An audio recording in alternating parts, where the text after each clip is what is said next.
नमस्कार दोस्तों, आप सभी का हमारे YouTube चैनल पर बहुत बहुत स्वागत है।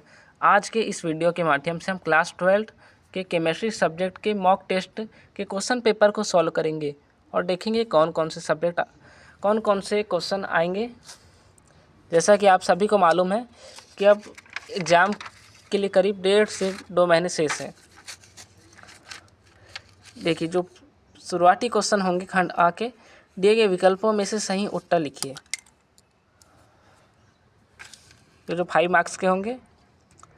पहला क्वेश्चन है 1 मोल H2SO4 में अणुओं की संख्या होगी। ऑप्शन है 6.023 इंटू 10 की पावर 23 अणु। बाक ऑप्शन है 60.2 गुणा 10 की घात 23 अणु। साक ऑप्शन है 3.01 गुणा 10 की घात 23 अणु। और डाक ऑप्शन है 30.1 गुणा 10 की घात 23 अणु। तो इसको देख लेना है छात्रों। सेकेंड क्वेश्चन है किसमें विद्युत संयोजक बंध होता है। हमारे ऑप्शन है oxygen, carbon tetrachloride, CHCl3 and sodium chloride. Third question है सोल्डर टांका मिश्र धातु है। पहला ऑप्शन है Pb+Sb का, सेकेंड ऑप्शन है Pb+Sn का, थर्ड ऑप्शन है Pb+Cd का, फोर्थ ऑप्शन है Sn+Bi का अर्थात बिस्मथ का। चलिए चौथा क्वेश्चन देख लेते हैं। RCONH2 सामान्य सूत्र है। पहला ऑप्शन है एल्कोहल का, सेकंड है अम्ल का, थर्ड एमाइड का एंड फोर कीटोन का।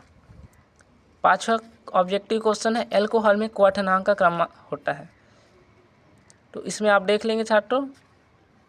चलिए खंड बा में देखेंगे उचित संबंधों से रिक्त स्थानों की पूर्ति कीजिए।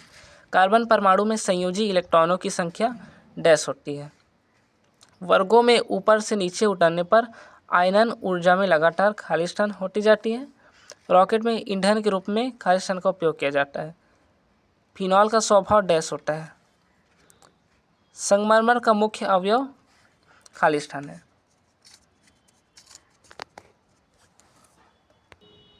चलिए अब मुख्य प्रश्नोत्तर की ओर आगे बढ़ते हैं। तो प्रश्न 2 का हमारा क्वेश्चन बोल रहा है गे-लुसाक का गैस आयतन नियम क्या है। ये शुरू के चैप्टर में से है। प्रश्न 3 इलेक्ट्रॉन बंधुता किसे कहते हैं। ये चैप्टर 4 का है। वर्गों की कोई 2 विशेषताएं लिखिए। प्रश्न 5 में है प्लम्बो सॉल्वेंसी या फिर सीस विलियटा किसे कहते हैं। प्रश्न 6 में कहा है मुक्त मूलक क्या होता है। प्रश्न 7 है हमारा कक्षा पदों के अतिव्यापन के आधार पर F2 अणु का बनना समझाइए। प्रश्न 8 में हमारा बोल रहा है निम्नलिखित के संरचना सूत्र लिखिए, जिसमें पहला है फॉर्मेल्डिहाइड का, बा है प्रोपियोनिक अम्ल का एंड सा है एथिल एल्कोहल का। ये इनके क्रमांक है। प्रश्न 9 में कहा जा रहा है बेंजीन में निम्न अभिक्रियाओं को समझाइए। तो हमारी पहला ऑप्शन है फ्रीडल क्रॉफ्ट अभिक्रिया और सेकंड है सल्फोनीकरण। दोनों को बनाना है साथ में। चलिए प्रश्न 10 में कहा गया है परिशुद्ध अल्कोहल, मेथिलेट स्पिरिट और पावर अल्कोहल क्या है। इसे भी समझाना है। प्रश्न 11 देखेंगे। प्रश्न 11 का आ वाला क्वेश्चन है रासायनिक साम्य किसे कहते हैं। बा में कहा जा रहा है अभिक्रिया H2+I2 साम्यावस्था 2HI के लिए साम्य स्थिरांक की गणना कीजिए यदि H2 की सांद्रता = A एंड I2 की सांद्रता B तथा सांद्रता में परिवर्तन X हो तो ये न्यूमेरिकल क्वेश्चन शुरू हो जाएंगे। इसी के साथ ऑप्शनल क्वेश्चन है उत्क्रमणीय अभिक्रिया किसे कहते हैं। और बा है अभिक्रिया PCl3+Cl2 साम्यावस्था PCl5 के लिए साम्य स्थिरांक की गणना कीजिए यदि PCl3 की सांद्रता बराबर A, Cl2 की सांद्रता B तथा सांद्रता में परिवर्तन X हो तो लगभग सेम क्वेश्चन है, इसको भी पढ़ लेना है। प्रश्न 12 है लेड के किसी ऑक्साइड का नाम एवं उसका रासायनिक सूत्र लिखिए। स्टेनस क्लोराइड बनाने की एक विधि तथा इसका कोई एक अपचायक गुण लिखिए।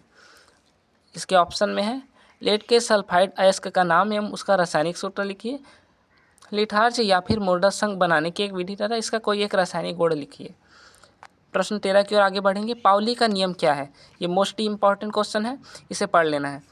इसे उदाहरण देकर समझाइए। बा वाला है क्वेश्चन, निम्न परमाणु क्रमांकों के इलेक्ट्रॉनिक विन्यास लिखने हैं हम लोग को 25 के और 35 के।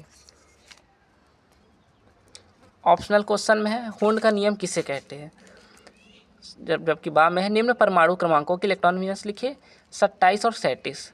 क्वेश्चन लगभग एक जैसे है, थोड़े से अंक है ना अलग कर लिए गए इसमें। प्रश्न 14 देखेंगे, मानक एंथैल्पी परिवर्तन क्या है, इसे समझाना है, 4 नंबर में आएगा ये। जबकि बा है इसमें CO2 CO एवं H2O की संवहन ऊष्मा क्रमशः ऋण 394 ऋण 114 एवं ऋण 242 किलो जूल प्रति मोल है। निम्न अभिक्रिया हेतु एंथैल्पी परिवर्तन की गणना कीजिए। हमें अभिक्रिया दी गई है, इसे देख लीजिएगा। इसके ऑप्शन क्वेश्चन है मानक संवहन ऊष्मा क्या है समझाइए, और बा वाला क्वेश्चन है C2H4 की मानक संवहन ऊष्मा को निम्न अभिक्रिया हेतु ज्ञात कीजिए। प्रश्न 15 की ओर आगे बढ़ेंगे। इथिलीन ग्लाइकॉन किस प्रकार का एल्कोहल है, इसे बनाने की एक विधि, कोई एक रासायनिक गुण एवं उपयोग लिखिए। यहाँ से कार्बनिक क्वेश्चन शुरू हो जाते हैं, ऑर्गेनिक क्वेश्चन यहाँ से स्टार्ट है। चलिए ऑप्शन क्वेश्चन है ग्लिसरीन किस प्रकार का एल्कोहल है, इसे बनाने की एक विधि, कोई एक रासायनिक गुण एवं उपयोग लिखिए। अच्छा, हमें मालूम है कि ग्लिसरीन क्या एल्कोहल होता है, इसे ये आपको यूनिट 12 में मिल जाएगा। प्रश्न 16 में देखेंगे, पहला है सल्फर के आकलन की कैरियस विधि का सिद्धांत लिखिए। बा है एक कार्बनिक यौगिक के 0.246 ग्राम से कैरियस विधि द्वारा 0.35 ग्राम BaSO4 प्राप्त हुआ, यौगिक में सल्फर की प्रतिशत मात्रा ज्ञात कीजिए। ऑप्शनल क्वेश्चन है हैलोजन के आकलन का कैरियस विधि का सिद्धांत लिखिए। एवं बा है एक कार्बनिक यौगिक को 0.5 ग्राम से कैरियस विधि के अनुसार 0.5780 ग्राम सिल्वर आयोडाइड प्राप्त हुआ, यौगिक में आयोडीन की प्रतिशत मात्रा ज्ञात कीजिए। हमें दोनों क्वेश्चन को अच्छे से प्रिपेयर कर लेने हैं। प्रश्न 17 है कोल-रॉस का नियम लिखिए तथा दुर्बल विद्युत अपघट्य के लिए वियोजन स्थिरांक ज्ञात कीजिए। ये शुरू के चैप्टर में का है, अध्याय 3 में से मिल जाएगा आपको। इसके ऑप्शनल क्वेश्चन है विशिष्ट चालकता की सूत्र सहित परिभाषा लिखिए तथा विलयन की चालकता को प्रभावित करने वाले किन्हीं 3 कारकों का में वर्णन करना है। ये बड़े नंबर वाले क्वेश्चन है, 5 नंबर में आएंगे। चलिए अंतिम 2 क्वेश्चन और बचे हमारे। प्रश्न 18 देखेंगे, कास्टिक सोडा बनाने की नेल्सन विधि का हमें वर्णन करना है, हमें निम्न विंडो पर करना है। पहला है सिद्धांत एवं समीकरण, दूसरा है हमें चित्र बनाना है। इसका ऑप्शनल क्वेश्चन है मैग्नीशियम के निष्कर्षण की विधि निम्न बिंदुओं में लिखना है। पहला है सिद्धांत एवं समीकरण और दूसरा फिर से सेम हमें चित्र बनाना है।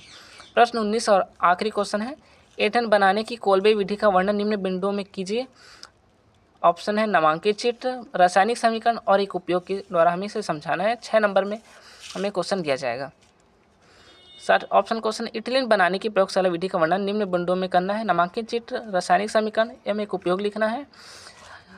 तो ये थी केमिस्ट्री सब्जेक्ट की हमारे क्लास 12 की मॉक टेस्ट क्वेश्चन पेपर। इसे आपको अच्छे से प्रिपेयर कर लेना है क्योंकि अब परीक्षा को काफ़ी कम समय यहाँ से शेष है ना। अन्य कोई सा भी टॉपिक हो आपको यदि समझना है तो हमें नीचे कमेंट सेक्शन में कमेंट करें। धन्यवाद।